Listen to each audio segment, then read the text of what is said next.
Tense എന്ന് പറയുന്നത് അല്ലേ? അപ്പൊ നോക്കിയേ, നമ്മള് 10 പ്രാവശ്യം 10 ഈ കൈയിട്ട് 10 വരെ എണ്ണിക്കേ ഫിംഗേഴ്സ്.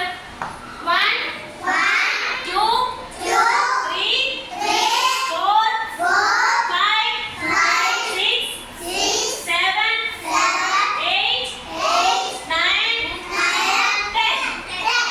അപ്പൊ നോക്ക്, ഇതുപോലെ സ്റ്റിക്ക് ടീച്ചർ കാണിച്ചു തരാം. ഈ സ്റ്റിക്കിനകത്ത് ടീച്ചർ ഇതിനകത്ത് 10, അതായത് 10 ടെൻസിന്റെ ഒരു കൂട്ടത്തിലെ ടീച്ചർ എണ്ണി എടുക്കാൻ പാടും. 1 2 3 4 5 6 7 8 9 10. എത്രയായപ്പോ എത്രയായില്ലേ? 10 ആയില്ലേ? എത്രയായി? 10 ആയില്ലേ? അപ്പൊ ഇതാണ് നമ്മളെ 10ന്റെ ഒരു കൂട്ടം. മനസ്സിലായോ? ഇപ്പൊ എത്രയായി? 10 ആയി. ഇതുപോലെ ഒരു കൂട്ടം കൂടെ വയ്ക്കുമ്പോ എത്രയാവും? 20 ആവും.